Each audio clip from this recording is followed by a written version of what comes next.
Y este capítulo nos va a hablar sobre un tema muy interesante. Si pudiéramos poner un pequeño subtema a este tema general, que ha sido Daniel y sus amigos jóvenes o hombres con identidad, hoy pudiera poner un subtema que es el orgullo. El orgullo, vamos a hablar sobre ese tema. Y el orgullo es como un caminante que va subiendo a una montaña y mientras más alto llega, más solo se queda.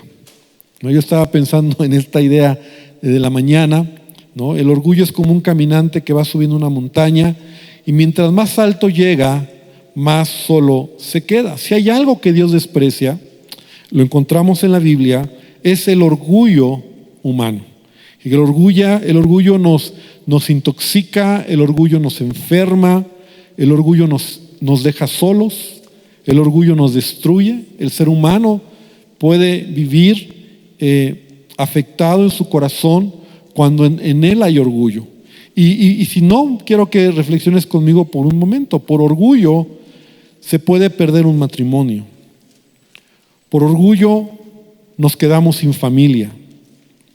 Por orgullo nos quedamos sin hermanos. Por orgullo se pierde un trabajo. Por orgullo podemos matar, ¿verdad?, a otro ser humano. O sea, el hombre es capaz de matar a alguien, a otro humano, por orgullo. Nos convertimos en personas insensibles cuando hay orgullo, en personas que quedamos solos, como lo acabé de mencionar. Una persona orgullosa es una persona destructiva, es una persona que no tiene paz en su vida. Y bueno, he mencionado algunas cosas, la Biblia lo dice muy claro, solamente voy a mencionar algunos versículos que nos hablan del tema. Hay muchísimos versículos, pero el Salmo 138:6 dice: porque Jehová es excelso y atiende al humilde, mas al altivo o al orgulloso mira de lejos. Santiago capítulo 4 versículo 6 dice: pero Él da mayor gracia, por esto dice: Dios resiste a los soberbios y da gracia a los humildes. Y es lo opuesto, ¿verdad? Como Dios aborrece, Dios está lejos del orgulloso, pero el que tiene un corazón humilde, Dios le ama, lo acepta. Primero de Pedro capítulo 5, versículo 5 y versículo 6, y perdón que lo estoy leyendo rápido, ¿verdad? Pero hay mucho que vamos a ver hoy. Dice Primera de Pedro 5, 5 y 6: igualmente, jóvenes, estad sujetos a los ancianos, todos sumisos unos a otros, revestidos de humildad. Porque Dios, nuevamente dice aquí Pedro, resiste a los soberbios, a los orgullosos, y da gracia a los humildes. Humillaos pues bajo la poderosa mano de Dios, para que los exalte cuando fuere tiempo. Y una más, Proverbios 21:4 dice: altivez de ojos y orgullo de corazón y pensamiento de impíos son pecado. Entonces Dios, ¿verdad? Dios aborrece al hombre, al ser humano que es orgulloso. Ahora, entrando ya en el capítulo número 4, y como yo lo he explicado, a lo mejor vale la pena recordar algunas cosas que he compartido. Los primeros 6 capítulos son 6 historias en el libro de Daniel diferentes. Cada capítulo contiene una historia diferente. Ya hablamos 3 historias, ¿verdad? La primera, recuerdan, cuando Daniel llega y cuando él no acepta comer la comida del rey. La segunda historia es cuando Daniel interpreta le dice a Nabucodonosor el sueño e interpreta su sueño. Capítulo 3, el domingo pasado, este domingo hablábamos de la siguiente historia, que es los 3 amigos de Daniel, ¿verdad? Sadrac, Mesach y Abednego, son confrontados por no inclinarse a adorar la estatua que Nabucodonosor había levantado. Entonces, en estas 3 historias, y hoy vamos a ver la cuarta historia, que esta cuarta historia, todo el capítulo 4 nos habla sobre Nabucodonosor, pero lo que quiero resaltar es que el capítulo 1 capítulo 2 y capítulo 3 de Daniel, todo empieza, el primero, al menos los primeros versículos dice, habla de Nabucodonosor. Mira, 1:1 dice: en el año tercero del reinado de Joacim, rey de Judá, vino Nabucodonosor, rey de Babilonia, a Jerusalén y la sitió. O sea, de ahí, de entrada, nos presenta que hay un hombre, un rey, ¿verdad?, que es el rey de Babilonia cuando sitia Jerusalén. Capítulo 2 inmediatamente dice: en el segundo año del reinado de Nabucodonosor, tuvo Nabucodonosor sueños y se perturbó su espíritu y se le fue el sueño. Capítulo 3, versículo 1 dice: el rey Nabucodonosor hizo una estatua de oro cuya altura era de 60 codos. Y bueno, eso lo vimos el domingo. Capítulo 4, versículo 1 empieza diciendo: Nabucodonosor, rey, a todos los pueblos, naciones y lenguas. Y ahorita vamos a leerlo. Pero ¿qué quiero decir con esto? Que es muy interesante cómo los primeros 4 capítulos, las historias están entrelazadas con Nabucodonosor, con este rey de Babilonia. Capítulo 5 ya no vamos a ver a Nabucodonosor. Ya Nabucodonosor en la historia, ¿verdad?, ya muere, se levanta otro rey, ¿verdad?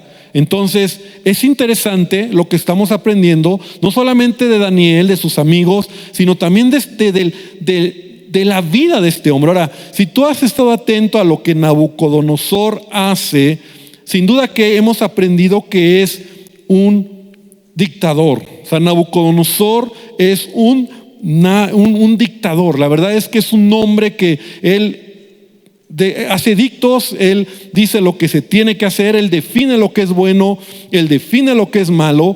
Encontramos también interesante acerca de Nabucodonosor, como él en los capítulos 1, por lo menos el 2 y el 3, él reconoce al Dios de Daniel o al Dios de estos 3 jóvenes. Por ejemplo, capítulo 2, versículo 47, cuando Daniel le interpreta el sueño, le da el sueño y le interpreta el sueño, Daniel 2:47 dice: el rey habló a Daniel y dijo: ciertamente el Dios vuestro es Dios de dioses. O sea, ve la expresión. Acuérdate que en la Biblia todo lo que está escrito tiene un sentido, ¿verdad?, que Dios nos quiere enseñar.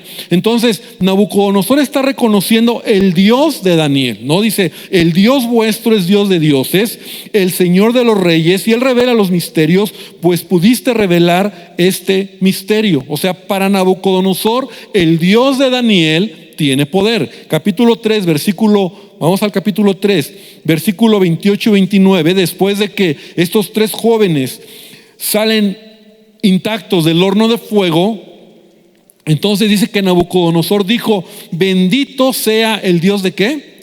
De ellos. Bendito sea el Dios de ellos, de Sadrach, Mesach y Abednego, que envió su ángel, libró a sus siervos que confiaron en él y que no cumplieron el edicto del rey y entregaron sus cuerpos antes que servir y adorar a otro Dios que su Dios. Como que Nabucodonosor era raro, ¿no? Como que él reconoce al Dios de Daniel, al Dios de estos jóvenes, pero él no tiene un encuentro, él no reconoce al Creador como su Dios.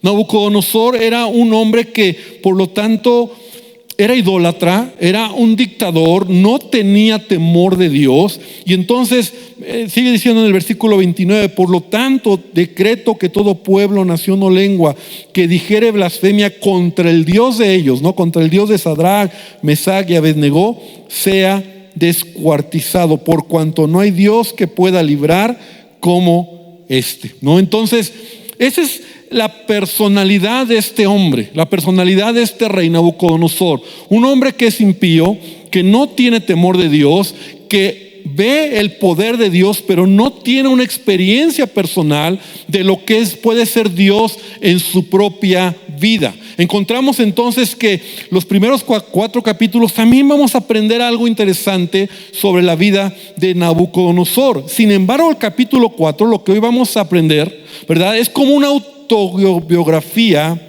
de algo que le pasó a Nabucodonosor.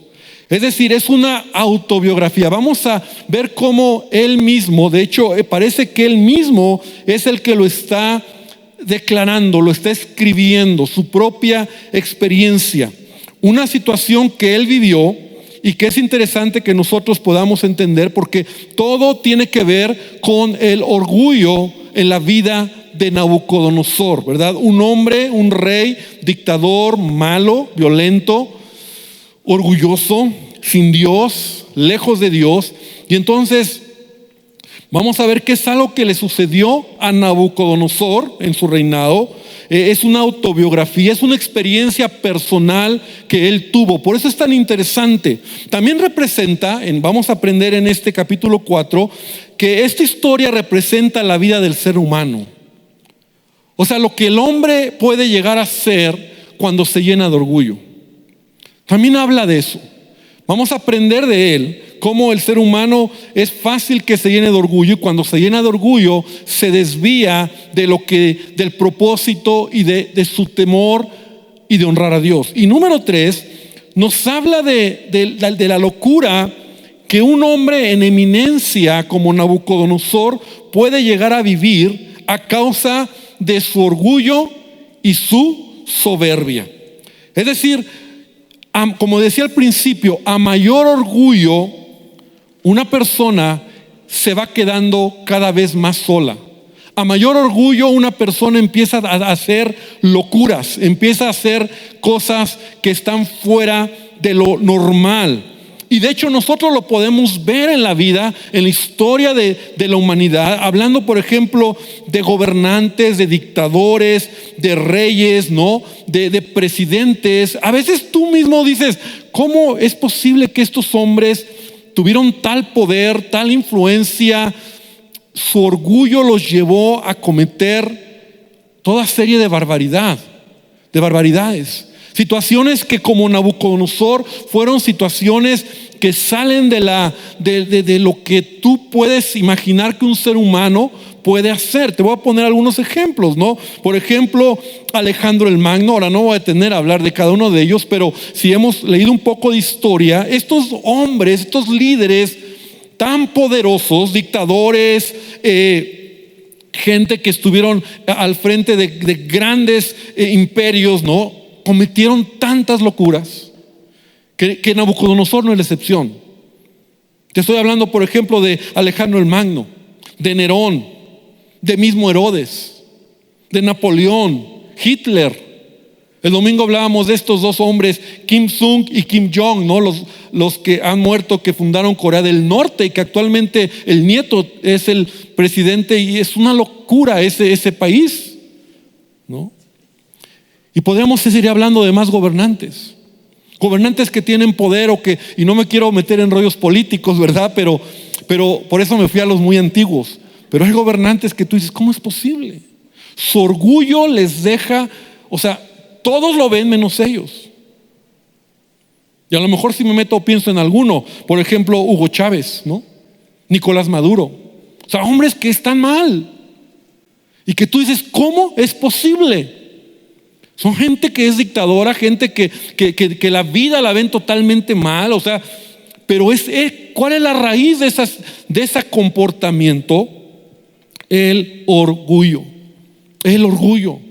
Como vamos a aprender entonces nosotros, esta enseñanza es muy interesante porque en Nabucodonosor vamos a aprender cómo él tiene como te decía, una experiencia personal. Hasta este punto Nabucodonosor solamente para él Dios es el Dios de Daniel, es el Dios de Sadrach, Mesach y Abednego. Pero sabes, Dios siempre va a tratar con el corazón del hombre para que el hombre pueda conocerle a él. O sea, no se trata como muchas veces nosotros podríamos pensar, es el Dios de mis padres, ¿no? O es el Dios, o yo vengo a la iglesia porque es el Dios de mi esposa, ¿no? O sea, no, Dios quiere tener una relación con cada uno de nosotros.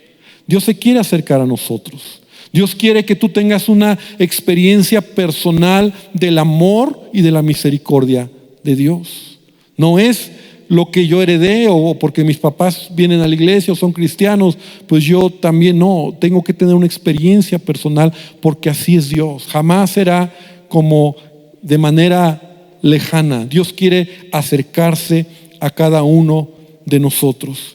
Entonces, nosotros vemos cómo es Dios en este caso el que va a hablar en la vida de Nabucodonosor.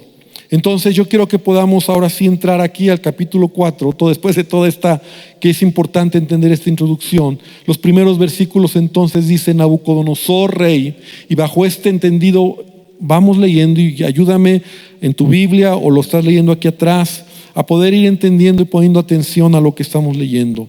A todos los pueblos, naciones y lenguas que moran en la tierra, en toda la tierra, paz os sea multiplicada. Conviene que yo, es Nabucodonosor quien lo dice, declare las señales y milagros que el Dios Altísimo ha hecho conmigo. Cuán grandes son sus señales y cuán potentes sus maravillas. Su reino sempiterno, y su señorío de generación en generación. Yo, Nabucodonosor, estaba tranquilo en mi casa y floreciente en mi palacio.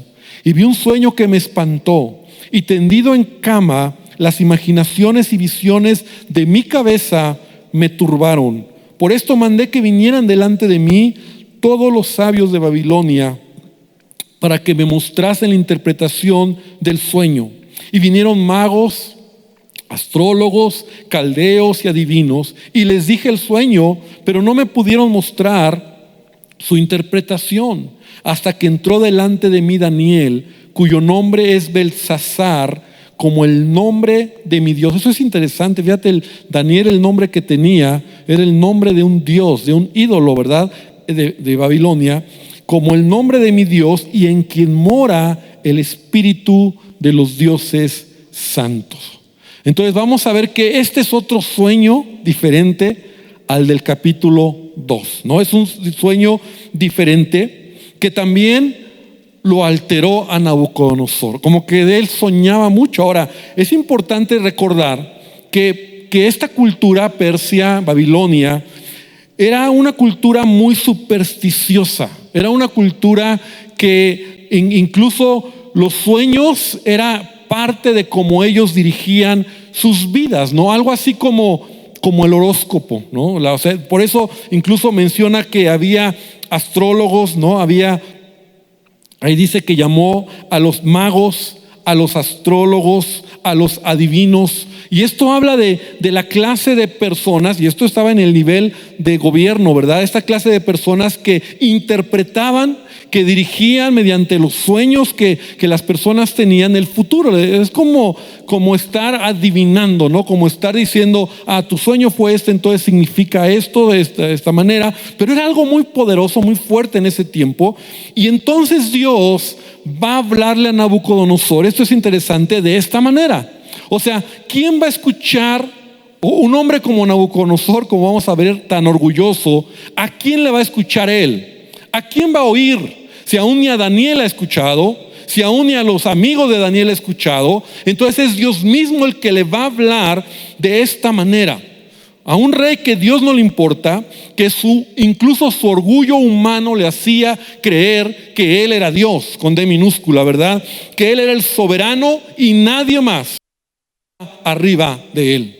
De tal manera que es Dios quien le habla, y entonces él tiene un sueño que le perturba. Él tiene un sueño que no lo deja entonces ya estar en paz, y llama, como ya vimos, a la gente que le interprete. No se pone tan loco, ¿verdad? Como en el capítulo 2, cuando se pone muy mal, en donde dice: no solo no les digo el sueño, se me olvidó, quiero que me digan el sueño y la interpretación, y si no, los voy a matar. Pero en este capítulo simplemente está pidiendo interpretación de un segundo sueño. Ahora, es interesante que entonces Daniel se presenta delante de Nabucodonosor para interpretar por segunda vez este sueño, ¿no? Porque, como decía al principio, miércoles atrás, siempre hemos recordado a José como José el soñador, ¿no? Cuando interpreta sueños. Bueno, interpretó varios sueños cuando fue el del copero, el del panadero y el de Faraón. Y aquí también vemos a un Daniel que está interpretando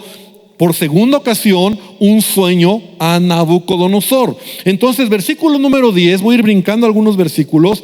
Entonces dice, estas fueron las visiones. O sea, le está contando a Daniel cuál fue el sueño. Las visiones de mi cabeza mientras estaba en mi cama. Me parecía ver en medio de la tierra un árbol cuya altura era grande, y crecía este árbol y se hacía fuerte, y su copa llegaba hasta el cielo, y se le alcanzaba a ver desde todos los confines de la tierra. Su follaje era hermoso, su fruto abundante, y había en él alimento para todos, y debajo de él se ponían a la sombra las bestias del campo, y en sus ramas hacían morada las aves del cielo, y se mantenía de él toda carne, ¿no? Hasta ahí. Yo creo que aún nosotros sin mucha interpretación podemos decir, bueno, este sueño está hablando de algo importante, de un árbol. Y en la Biblia es importante mencionarlo. Cuando se habla en este caso de un árbol así de grande, representa una nación, como es el caso y lo vamos a ver de Babilonia. No solamente es la única vez donde en la Biblia encontramos que una nación es representada como un árbol grande y frondoso. También en Salmo 1:3, cuando se habla de un árbol plantado, como el hombre, ¿verdad? El ser humano se representa como un árbol plantado junto a aguas de reposo. Y yo no sé si a ti te pareció también cuando estábamos leyendo recordar la parábola, ahora que estamos estudiando las parábolas, la parábola de la semilla de mostaza, que el reino de Dios es como un grano de mostaza que crece y se hace un árbol grande, que vienen las aves del cielo y hacen nido en sus ramas, que en este caso habla de lo que es el reino de Dios, ¿no? Entonces, la interpretación depende, ¿verdad?, del contexto en el que vamos a estar nosotros estudiando, que en este caso se refiere a Babilonia. Babilonia es esta nación, como este árbol que ha crecido, frondoso, que ha llegado, que ha sido tan alto, ¿verdad?, que es visto por todos, y que incluso todas las naciones que alrededor estaban sometidas bajo este imperio. Y yo traje unas fotografías que obviamente son unas pinturas, no son fotografías, pero es la idea de algunos historiadores de lo majestuoso que era esta nación Babilonia. Y no sé si me pueden ayudar a ponerlas, de favor, para que tú puedas ver la idea más o menos de lo que era de este imperio, ¿verdad?, tan poderoso, tan majestuoso. Se dice que Babilonia estaba rodeada por murallas tan altas, tan grandes, ¿verdad?, que eran miles de kilómetros los que rodeaban esta poderosísima nación que Nabucodonosor había establecido. La siguiente imagen, si me la ponen, esta es otra perspectiva, son maquetas obviamente, pero esta es la idea de lo que era Babilonia. Entonces imagínate el orgullo de este hombre, que todo lo que se conocía como tierra, ¿no?, en ese tiempo, ¿verdad?, las naciones alrededor habían sido conquistadas por Nabucodonosor, aún Jerusalén, ¿no?, al pueblo de Israel, todo había sido conquistado por él. La siguiente, de favor. Esa es una maqueta también de una de las maravillas. Se cuenta la historia que una de las maravillas del mundo antiguo eran los jardines colgantes de Babilonia, ¿no?, que también ese es algo muy interesante, que era glorioso lo que había. Y no se ve tan bonito, pero hay otras imágenes más bonitas, pero bueno, tomé esa. Y esa es una réplica de un museo donde hay donde se habla de Babilonia, y así de majestuoso está, ¿no? O sea, es algo impresionante, ¿no? Entonces, nosotros simplemente estas imágenes las traje para que podamos ver cómo era la gloria, el esplendor, el poderío de este imperio, Babilonia. Entonces, él está mirando en este sueño que ese árbol que está creciendo representa esta nación. Y entonces dice el versículo número 13: vi en las visiones de mi cabeza, en mi cama, que aquí un vigilante y santo descendía del cielo, y clamaba fuertemente y decía así: derribad el árbol y cortad sus ramas, quitadle el follaje y dispersad su fruto. Váyanse las bestias que están debajo de él y las aves de sus ramas. mas la cepa de sus raíces dejaréis en la tierra, con atadura de hierro y de bronce entre la hierba del campo, y sea mojado con el rocío del cielo, y con las bestias sea su parte entre la hierba de la tierra. Su corazón de hombre se ha cambiado, y le se ha dado corazón de bestia, y pasen sobre él 7 tiempos. Y la sentencia es por decreto de los vigilantes y por dicho de los santos la resolución, para que conozcan los vivientes que el Altísimo gobierna el reino de los hombres, y que a quien él quiere lo da, y constituye sobre él al más bajo de los hombres. Yo, el rey Nabucodonosor, he visto este sueño. Tú pues, Belsasar, o Daniel, dirás la interpretación de él, porque todos los sabios de mi reino no han podido mostrarme su interpretación, mas tú puedes, porque mora en ti el espíritu de los dioses santos. Entonces, aquí yo puedo ver algo muy interesante en este sueño. En primer lugar, que Dios tiene el control, como lo hemos estado aprendiendo, de todas las cosas. Que el hombre es tan vulnerable, tan frágil y tan finito. Y por otro lado vemos la grandeza de nuestro Dios, que Él gobierna todo, y por un decreto de Él, ¿verdad?, de Dios, las cosas suceden. Y por otro lado, la pequeñez del ser humano. Mira, Nabucodonosor era un rey poderosísimo. Sin embargo, aquí encontramos cómo se da un decreto, cómo se da una orden para que Nabucodonosor sea humillado a causa de su orgullo.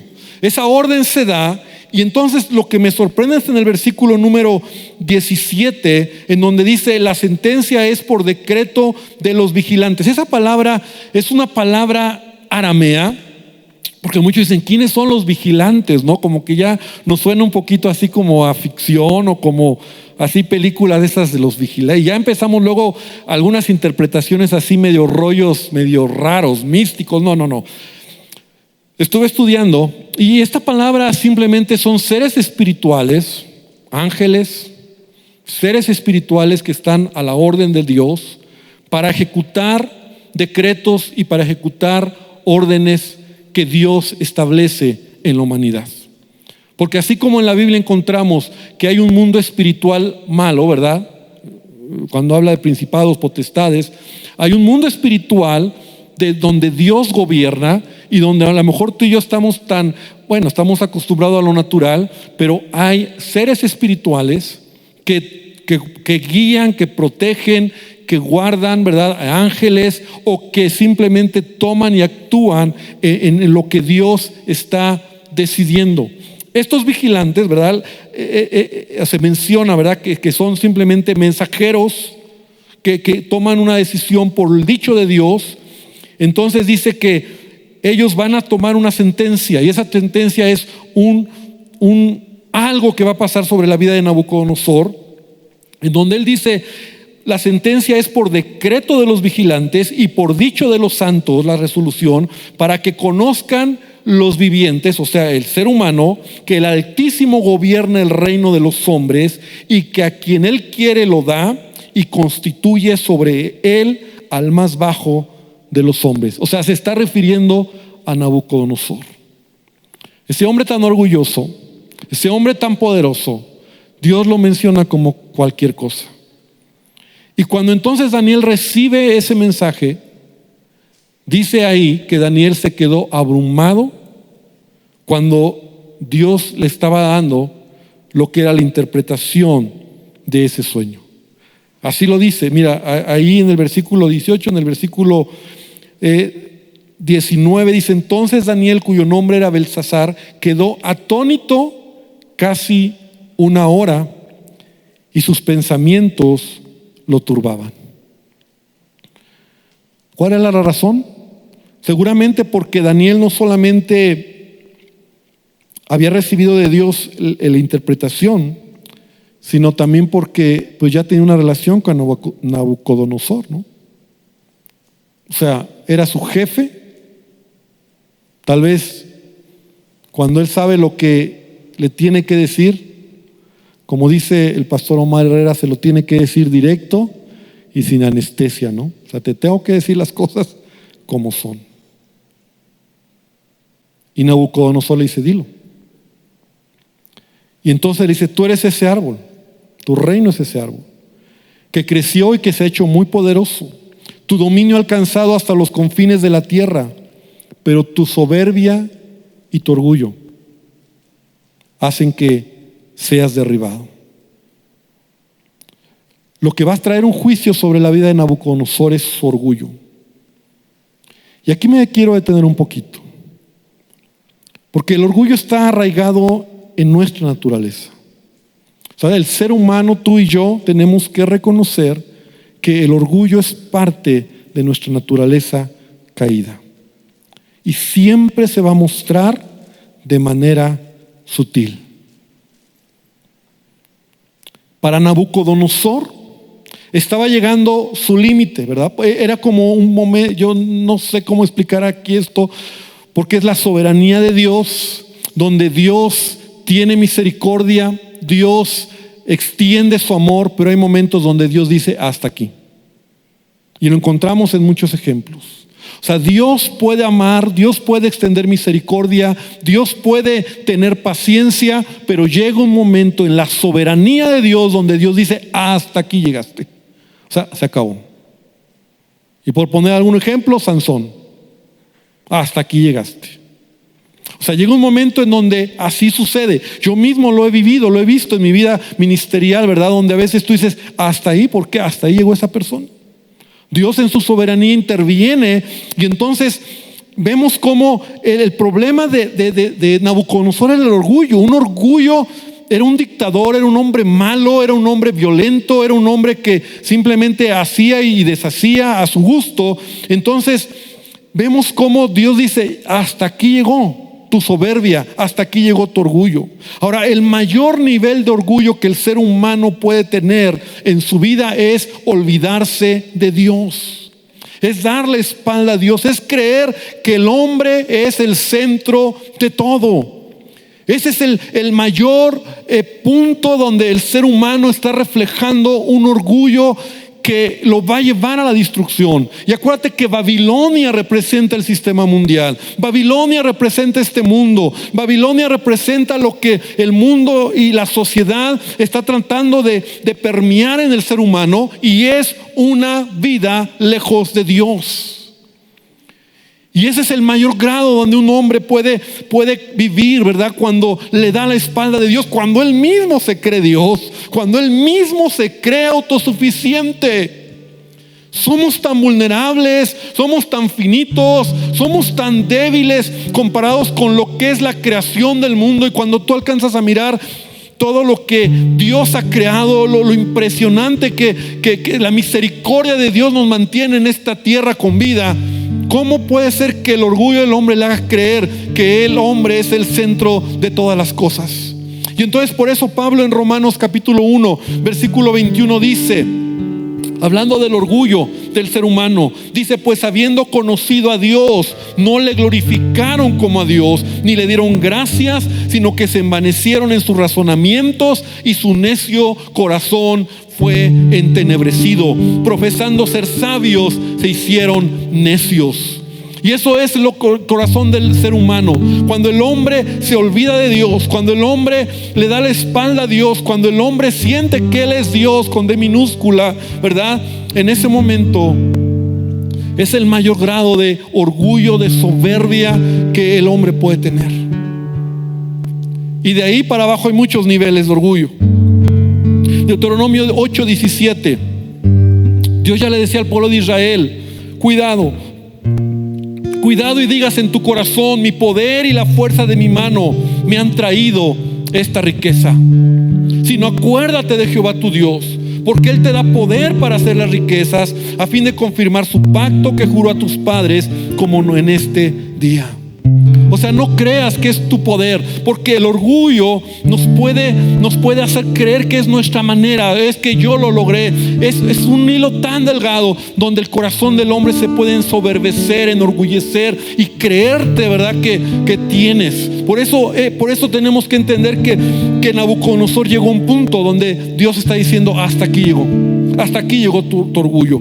Y como las paredes del orgullo son tan altas y anchas y no se puede ver al otro lado, porque así es el orgullo, son como paredes tan altas y tan anchas que te impiden ver al otro lado, porque normalmente el que es orgulloso no lo ve, el que es orgulloso no lo acepta, el que es orgulloso no quiere cambiar. Entonces, aunque Daniel le da una exhortación, un consejo a Nabucodonosor, a su amigo, a su jefe, al líder que tenía en ese momento Daniel, que a lo mejor en el fondo Daniel amaba a Nabucodonosor, simplemente Nabucodonosor no hizo caso al consejo de Daniel. Lo vemos en el versículo 27. Y en este versículo lo voy a leer en la Nueva Traducción Viviente, porque me gustó como dice. Y dice: Rey Nabucodonosor, por favor, acepte mi consejo.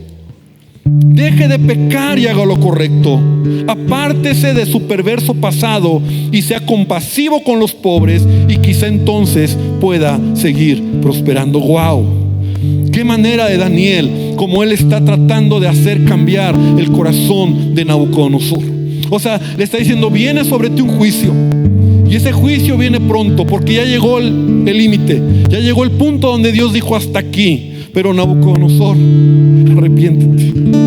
Quizá cambiando tu manera de ser perverso, de pecar y ser compasivo. Quizá ahí cambie Dios el parecer de este edicto. Pero ¿sabes qué? Nabucodonosor no hace caso.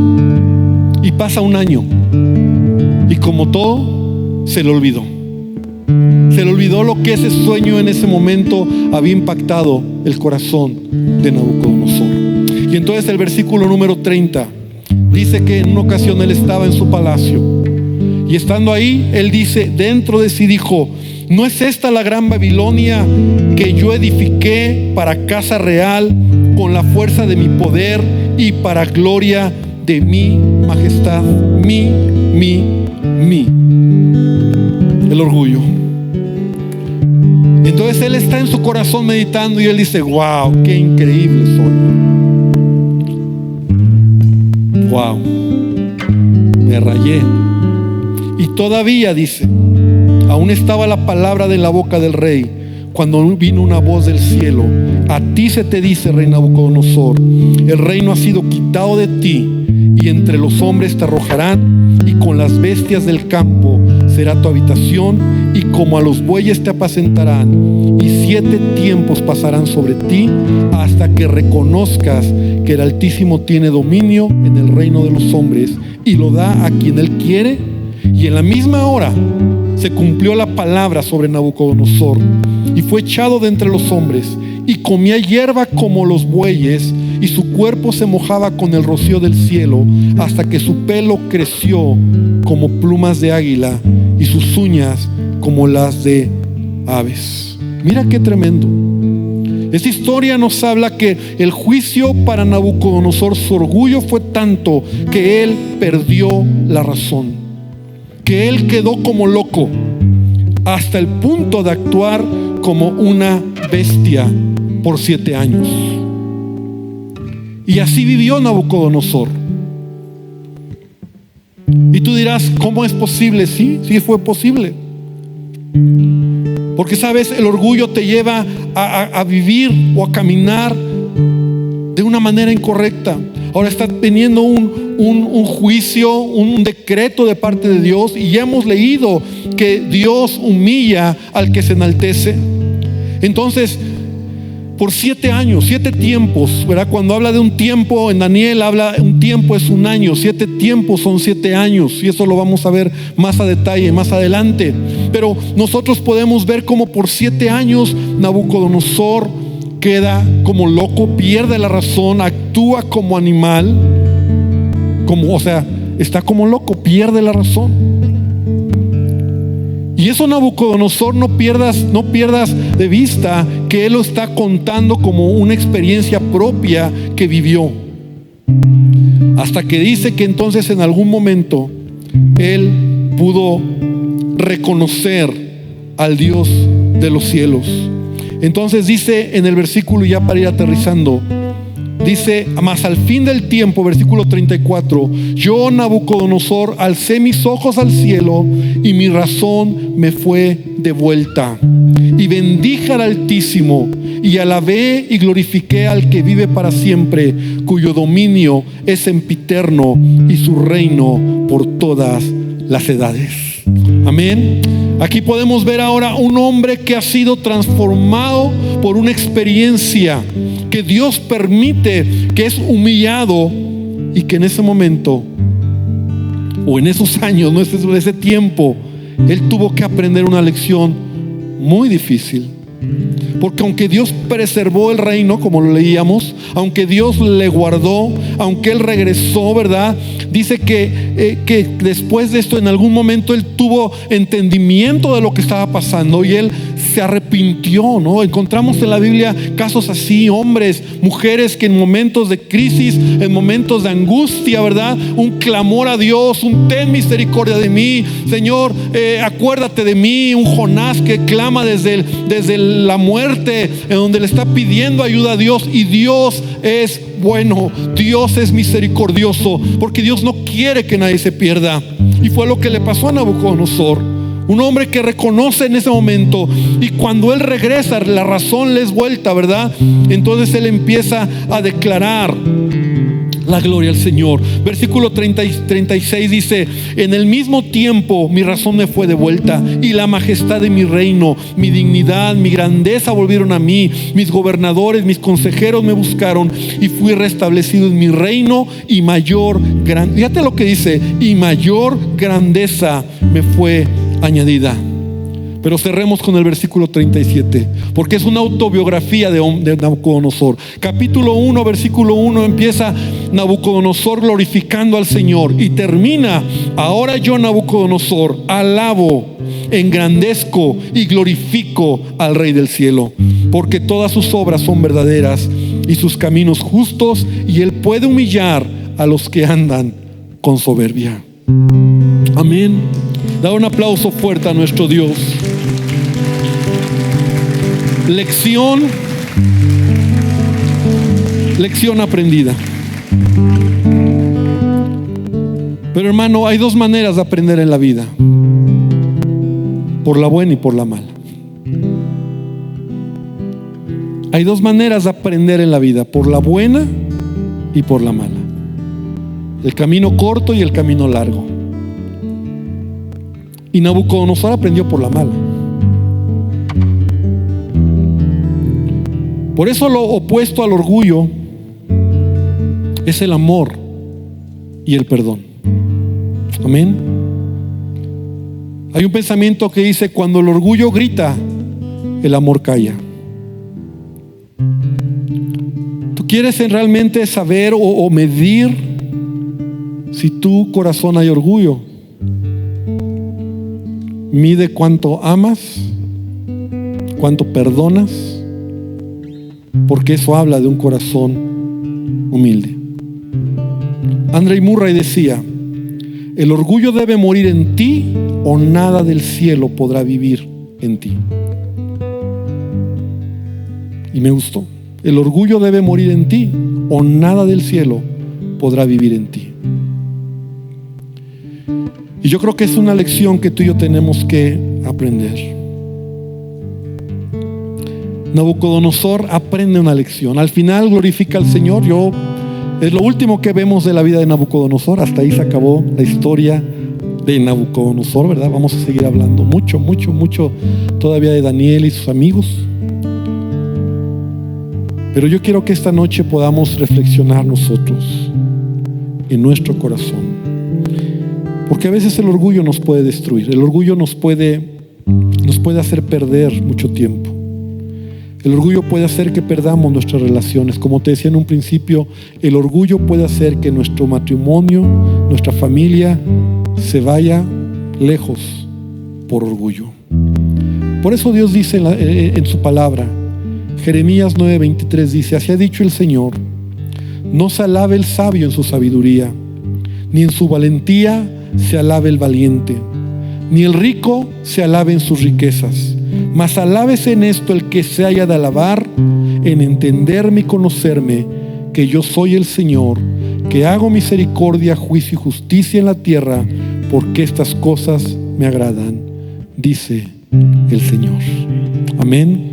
Y yo quiero cerrar hoy pidiéndote que inclines tu cabeza y que esta palabra que he leído al final, Jeremías 9, 23 y 24, pueda ser para nosotros una realidad. Si en algo tú te sientes o te has de sentir o te vas a sentir orgulloso, si en algo tú tienes que reconocer algo que tienes que te ha sido dado, es poner a Dios en tu vida. Es reconocer que necesitamos de Él. Es reconocer que solo Él es el único que puede cambiar nuestras vidas. Y a un amigo que estás aquí o escuchándonos desde tu casa o desde algún dispositivo, yo quiero decirte que esta palabra también es para ti. Porque algo que Dios aborrece es el orgullo. Y el mayor pecado de orgullo del hombre es que el hombre viva lejos de Dios, que se haya olvidado de su Creador, que crea que solo Él puede tomar el control de su vida y puede lograr hacer las cosas a su manera. Y hoy tú puedes tener la oportunidad de decirle a Dios, de venir a Jesucristo y decirle: Jesús, perdóname por todo orgullo. Perdóname por toda soberbia. Perdóname, Señor, porque tal vez en mi vida diaria, en mis acciones, sin darme cuenta o con intención, Señor, hay orgullo en mi corazón. Señor, porque no necesito ser como Nabucodonosor, tener una gran gloria o una gran reinado o influencia. Señor, el orgullo se oculta de manera muy sutil en el corazón del ser humano. El hecho de caminar a nuestra manera, el hecho de hacer las cosas a nuestra manera, el hecho de no tomar el consejo de Dios, nos habla de un corazón orgulloso. El hecho de no ser sensibles a lo que Dios nos pide. Y Señor, hoy nos humillamos, Padre, y hoy te pedimos perdón y te pedimos que tú nos ayudes a entender, Padre, que si tú, Dios, trabajaste en la vida de este hombre, Nabucodonosor, Señor, Padre, tú también lo estás haciendo en cada uno de nosotros. Bendice a tu iglesia y, Padre, ayúdanos a entender esta verdad. Y gracias, Señor, por tu hermosa palabra, Dios. Bendícenos en el nombre de Jesús. Amén y amén. Gloria a Dios. Pues que el Señor te bendiga, hermano. Dale un aplauso fuerte a nuestro Dios. Que Dios te bendiga.